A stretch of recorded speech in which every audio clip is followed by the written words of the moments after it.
So the sound isn't going to be great, I don't think. I am here at the Brantford protest in Canada. You can hear by the constant car horns that maybe more than 50% of the people in Canada are not too excited about the new lockdown measures. No more lockdowns just released, the biggest billboard in Canada. No more lockdowns. It's going across Canada with the signs, and they also have cards, Fact Over Fear. It's a great initiative. People are also handing out the Druthers newspaper, which is the fastest growing newspaper in Canada. It's amazing. It actually has real information, real articles, and I have a hunch that this will be the biggest newspaper in Canada. It is totally funded by donations, and it's an amazing newspaper. So I have no doubt in my mind that it will become Canada's biggest newspaper, because if by now you haven't figured out what's going on, it's just a certain amount of people are still stuck in fear, and the propaganda is overly ridiculous. People are not excited about what's going on. So just as the leaked email said, Canada just in time is going into a worse lockdown, right? Right in the email it says the third lockdown will be the worst, most strict lockdown we've had. Unfortunately, it doesn't seem like there are enough awake people yet to stop this. I think it's going to get worse before it gets better, but this is nice. You know, I got to shake people's hands, I got to hug, I got to see people without masks. That was exciting, so I was happy about that. We saw a great speech by Randy Hillier and a few other ones, but you can see here when people pay attention and they know what's going on, more cars honk than don't honk, because more people are starting to wake up to what is going on, and they want the freedom to live their lives, to make a livelihood, to connect with their family. They want to visit their family. People are having issues with going to see their loved ones in the hospitals and not being able to see them, which is not ideal. We have conflict in the family, so this lockdown is really dividing families, unfortunately. So a lot of people, they're getting divided right in the family, brothers and sisters and grandparents and kids and all these different things, because based on these different beliefs. But one of them is, you know, some people are interested in facts and some people just take the propaganda, so they're terrified, they're in fear. And the facts don't lie, we know what they are. I'm not going to regurgitate them here, but you can check out the Swiss Propaganda Institute. You can look at the survival rate in Canada. We know that the average age of death is above 80. We know that there's no increase in morbidities, meaning if 100,000 die in a province, 100,000 are still dying. This is worldwide too. We know that it's more than 2.6 existing comorbidities, but a new study, I forget where it was published, but was suggested there might even have been 4, so people are dying of other causes. We know that the flu got somehow eradicated this year, which is ridiculous. So if you're paying any kind of attention, you know what's going on. I invite all those people on the sidelines, my friends included. Some of them are just sitting there thinking that this is going to go away. It's not going to go away. Eventually it's going to come harm you, and then at that point, then you might actually do something. The more proactive we are about this, the better we'll be. I equate it to the analogy that a candle can light a dark room, but no amount of darkness can put out that candle. And the same analogy goes that one candle can light 1,000 other candles without diminishing its own life. And that's why the good people will win. And what's happening here is a clear agenda by corporations and by vested interests to put us into the COVID passport, to put us into forced vaccination, which is going to harm people. The tests, a lot of new information has come out about the tests, how they could potentially harm you, and also long-term mask wearing with the ethylene oxide and all those different things. Also, breathing is just good. And also the kids, you know, if you're masking your kids, that's child abuse. You need to stand up for your kids, and your kids are going to ask you when you're older, when this was happening, what did you do? What kind of a person were you? Are you going to be able to look them in the eyes and tell them that you did what you could to build something better, to find solutions, to work with good people, to uncover the truth? Because we in Canada had a beautiful life. We had freedom. We had freedom of assembly. We had all these things. Now we don't. And it's not going to come back unless we fight for it, unfortunately, or rise or enough of us wake up. And so that's what we need to do. I highly invite people to understand the law, look for law solutions because they're out there, not just your bar association, because they might not have all the solutions that other people have. But we've got people like Cal Washington, the In Power movement. That's a good place to start if you're Canadian. You got Ken Cousins out in the UK. You've got Mark Patelik in Australia. You got Christopher Gronsky in the US and many others, Robert Fox. So, that'll even get you started with understanding that, because this is all consent-based. It's deceptive consent. It's ridiculous, but it's still consent-based. So, as you can see, the people in Canada, at least at this point now, it is, we are on the street, and we are, trying to get some, honks for, no more lockdowns, and it does seem that the majority is not down with the lockdown. So hopefully more and more will wake up. Canada is one of the worst places in the world for this, so it's a bit ridiculous.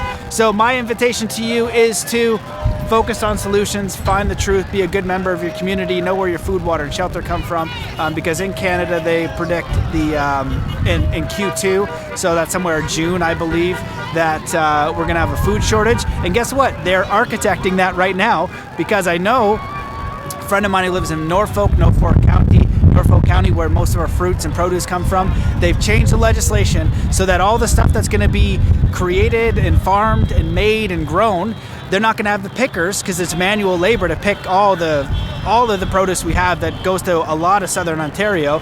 They're not going to be able to afford to have the workers because of the ludicrous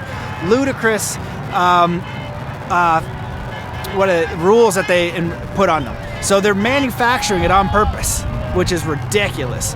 And so then the food shortage is going to scare the crap out of people again, and we'll see what happens from that, right? So this leaked email that you can find, I can post it. It is in my Telegram group, t.me/Matt Belair. You can find the leaked email on 3 weeks in because they shut down indoors. Yeah, it's all ridiculous. So what they're trying to do is bankrupt the middle class. It's an attack on the middle class. So if they take away your money, right, and then you're massively in debt, then guess what? The IMF comes in, will bail you out, and then you'll go take the vaccine so you can get your bailout check. That's how communism's created, or fascism, more or less. So everybody gets nothing, and it's massive government control. So this is what we're in right now. It's unfortunately, a lot of people got to wake up. We're in a war. The good guys are going to win, like I said, because of that analogy. Good overcomes evil always. But we have to allow it. It's a consent-based system, if you understand law, which I'm only baby steps into, but it does seem to be mostly consent-based, unless it's the law under God. Don't harm, don't steal, all the simple things. If I go and break that guy's, smash that guy's window right now, well, then that guy could have a grievance with me and be like, hey, man, what the hell? I was like, that's fair, go to court for that, settle that out. I shouldn't harm that guy. I had no business doing that, right? But acts and statutes and legislations and forced mandates and can't open churches, can't open your businesses, there's solutions and remedy for that. So let's go find them. Let's go get them. Let's stand up, because also too, I wasn't wearing a mask in the grocery store the other day. Then some girl's like, oh man, I don't want to wear a mask either. And I was like, all right. She takes her mask off, and it just starts to spark, because again, there's kids around watching this. And then, people might get angry. I've seen the videos in Canada where cops are being total buttholes, but we also have, stand for thee. So we do have good cops, but they got to understand that they do work for an evil corporation. So we need to find a better solution, or enough cops wake up and they don't implement this stuff, because they do work for the corporation of Canada, and whatever they tell them to do, they're going to have to do, or lose their job eventually. So hopefully we can find some solution there. But the point of the story was the person got slammed by the cop, right? And it scares people not to wear a mask. Well, just stay in honor. That you should be all right. So learn how to fight the ticket, right? And understand the truth that you are allowed a medical exemption. You be peaceful and honorable with the cop, right? You can peacefully comply. If they want to arrest you, they're gonna have to let you go. They have nothing to arrest you on. You haven't committed a crime, so they'll arrest you. And then reach out to me, and I'll connect you to Telegram groups and people who really know their stuff. It's like all they're gonna do is hand you a ticket, right? And then there's the ways to not pay that ticket. That's it, right? So be peaceful and honorable towards the police officer, so he doesn't whoop you, because you don't want to get hurt by somebody who might not have the might be one of those a-hole cops. And I went to school for law and security because I wanted to help people, and I know there are a bunch of people who should not be police officers, right? And there's a good percentage of those people who do want power. So I also thought of another thing I'll just say here live. I'd like to start doing kids stories. So like kids of COVID, having people interview their children and say, how does this make you feel? What's been going on? How are you? Some of the stories coming up from the kids, because they're the ones that hopefully the adults on the sidelines allowing this to happen, whether they're on their fence, can jump in and realize that this isn't going away. We need to fight for our kids. We need to fight for our freedoms. We need to, in the best, most positive way or possible, like building new solutions or non-compliance, whatever the best solution we can figure out is as a community. We need that, and understanding the real harm that kids are going through, the real damage that they're going through because of this bullshit, hopefully will inspire some people who are more on the sidelines. So I'll leave it with that. Have an amazing day. I appreciate you. Hopefully these will stay up long enough for people to see, because I'm sure they'll delete it. But I really don't think it's worth not wearing a mask, even though that might cause a fight, which is more... Well, yeah, that's fine if that's what you want to do. That's not the way that I want to do it, though, because, I understand the law. I also know how to fight, but I'll go to peace. I can run away, right? So that's that kind of thinking there that... I disagree with. If you're in one of those states that are really angry and violent, I can understand that. But it's not that bad. Somebody might yell at you, so what? So I don't know. That's where strength and courage and bravery come in.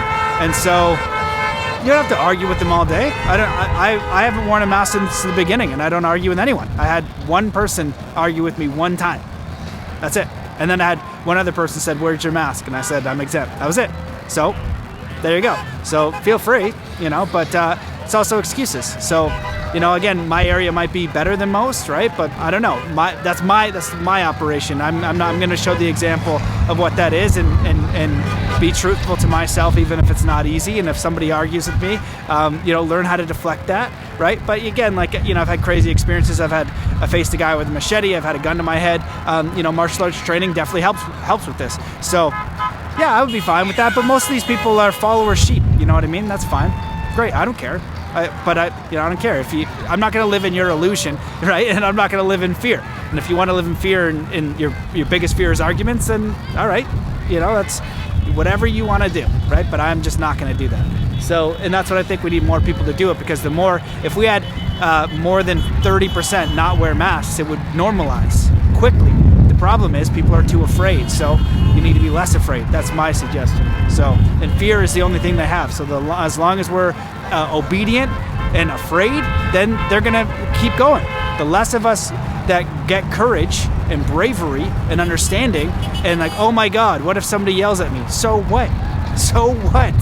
Right? What if they try to attack you? Then run away, So I don't know. That's just my 2 cents, and it also helps that I've trained martial arts, so it's easy for me. So, anyway, anyone wants to do it, that's their own business, but that's my 2 cents. If enough of us stood up, then this would stop. But that's the reason why this is happening, because everybody's just complying. So we need to stop complying. And people who just follow along, the order followers, as Mark Passio puts it, they're allowing this to continue. So you need to stop following orders, in my opinion. And that's all the police are doing, right? So when the police beat your ass or give you an unlawful ticket or whatever, they're just following orders, right? When a teacher masks your kid all day, right? They're just following orders. That's the problem. People need to stop following orders that are against truth and morality and honesty and the creator and spirit and all that kind of stuff. And it's because good people do nothing. It's why we have this. There's a quote that says that too. Evil can only exist when good men do nothing. So that's why I don't wear a mask. And I will confront people even though I don't want to. And it honestly it doesn't happen very much. And if it does, I can be strong enough in my connection with spirit, with my health, with my body, with my training, that I can handle myself, and I'm just going to use my martial arts to go to peace. You know what I mean? I'm not going to try to combat them. I'm going to be peaceful, and I'm going to be civil, and I'm going to look for ways out. I can run away. I can do all those things. So, right? So there's lots of ways to get around being afraid, and but, that's just my 2 cents. We need more brave, courageous people to do the right thing. With that, have an amazing day. Peace.